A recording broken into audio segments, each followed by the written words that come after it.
Imagina que un día tu fortuna es de 10,000 millones de dólares y que al día siguiente estás en la cárcel con un patrimonio prácticamente de cero. ¿Suena argumento de película? Pues no lo es. Te estoy hablando de Elizabeth Holmes, que fue considerada la musa de Silicon Valley y cuya caída fue tan vertiginosa como su ascenso en el mundo de los negocios tecnológicos. Pero ¿cómo pudo una chica de 19 años con estudios truncos engañar a toda una industria y a la bolsa de valores con su empresa Theranos? Pues te lo cuento. Pero primero suscríbete al canal y activa las notificaciones para que no te pierdas de ningún video de este tipo porque están bastante interesantes. ¿Listo? Vayamos por partes. ¿De dónde salió Elizabeth Holmes, la joven que engañó a toda una industria? ¿Cómo pudo una chica de 19 años convertirse en una de las figuras más admiradas y después odiadas de Silicon Valley? Vamos a descubrirlo. Elizabeth Holmes nació el 3 de febrero de 1984 en Washington, D.C., inspirada por su abuelo, un cirujano condecorado. Desde pequeña tuvo una gran fascinación por la medicina. En 2002 ingresó a Stanford para estudiar química.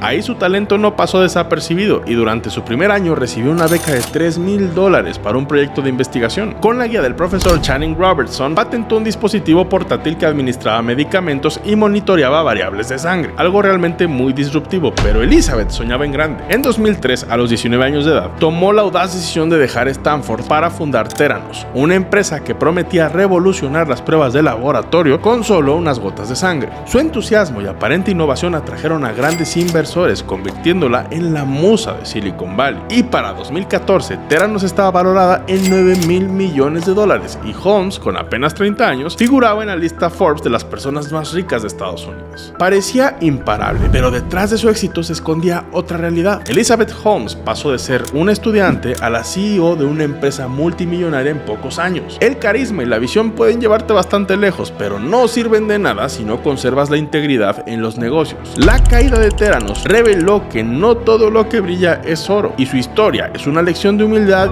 y una advertencia para todos. Entonces, ¿cómo hizo para engañar a toda una industria? La clave está en su carisma y su habilidad para vender una visión. Elizabeth Holmes era una maestra en relaciones públicas, con su look inspirado en Steve Jobs, siempre vestida de negro y con una voz profunda que imponía. Logró atraer a los inversores más poderosos del mundo. Holmes no solamente vestía como Steve Jobs, sino que también adoptó su estilo de liderazgo y su aura de visionario. Era impecable, hablaba con seguridad, usaba términos técnicos de manera convincente y proyectaba una imagen de alguien que no solo entendía la tecnología, sino también estaba destinada a revolucionar el sector de la salud. Esta combinación de apariencia y discurso le permitió ganarse la confianza de personas influyentes y con un gran poder adquisitivo. Hablamos de gente como Rupert Murdoch, el magnate de los medios de comunicación, Henry Kissinger, el exsecretario de Estado de los Estados Unidos, y hasta la familia de Voss, conocida por su inmensa riqueza y conexiones políticas. Todos ellos creyeron en su sueño de una tecnología que podía realizar cientos de pruebas de laboratorio con una sola gota de sangre. La máquina llamada Edison prometía simplificar y abaratar las pruebas médicas, algo que sonaba a ciencia ficción, pero que Holmes vendió como ciencia real. Y vaya que lo lamentaron. ¿Qué hizo Elizabeth Holmes para convencer a tantos inversionistas de alto calibre para seguirla? Ahora sabemos la verdad. Podemos entender que utilizó varias estrategias engañosas. Por un lado, presentaba resultados manipulados y hacía demostraciones cuidadosamente preparadas para mostrar un éxito que no existía. Las pruebas que realizaba en presencia de inversores y socios eran muchas veces realizadas con métodos tradicionales, en laboratorios externos, pero se presentaba como si hubieran sido tecnologías hechas por la empresa Theranos. Y además, Holmes fomentaba un ambiente de secretismo dentro de la empresa, algo así como Apple. Los empleados trabajaban en compartimientos separados y no podían compartir información entre departamentos, lo que complicaba que alguien pudiera tener una visión completa de lo que realmente estaba ocurriendo. Y esta táctica no solo prevenía filtraciones, sino que también mantenía a raya cualquier intento de cuestionar la viabilidad de la tecnología. Muy macabro. Y otra pieza clave fue el respaldo de un consejo asesor lleno de figuras prestigiosas y respetadas, que incluía exsecretarios de Estado, generales retirados y otros líderes de alto perfil. La presencia de estos nombres no solo le daba legitimidad a Theranos, sino que también reforzaba la confianza de otros inversores. Ponte a pensar, si personas tan influyentes están involucradas, ¿cómo podría ella estar equivocada? Holmes también se beneficiaba del contexto de Silicon Valley, donde la cultura de las startups a menudo celebraba el fracaso como parte del camino hacia el éxito. Los inversores estaban acostumbrados a correr riesgos y a confiar en los fundadores con grandes sueños y promesas. Todos quieren invertir en el próximo Google. Y esta mentalidad permitió que Holmes siguiera trayendo fondos, incluso cuando empezaron a surgir dudas sobre la tecnología. Todo ello convenció a los más poderosos y ricos de que Theranos iba realmente a cambiar el mundo. Pero como hemos visto, la realidad estaba muy lejos de las promesas que hizo. Y a todo esto, ¿alguna vez funcionaron los dispositivos de Theranos, la empresa de tecnología más escandalosa de la última década? Pues aunque sonaba tecnología basada en ciencia, la verdad es que todo lo hecho por Elizabeth Holmes, fundadora de Theranos, en realidad fue la más barata ciencia ficción. Los dispositivos de diagnóstico simplificado hechos por Theranos nunca funcionaron como ella decía. Y para 2015 las señales de que la empresa iba a fracasar eran más que claras. Los inversores que habían puesto cientos de millones de dólares no pudieron retirar ni un solo dólar.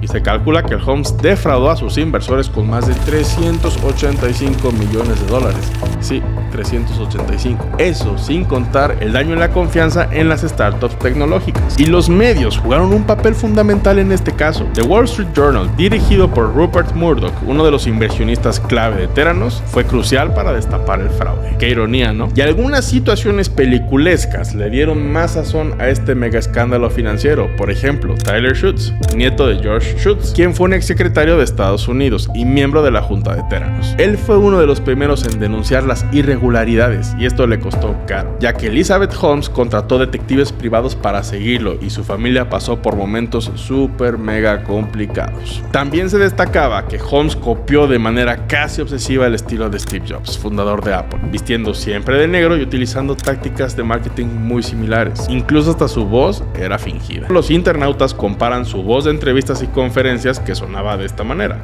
The right to protect the health and well-being of every person, of those we love, is a basic human right.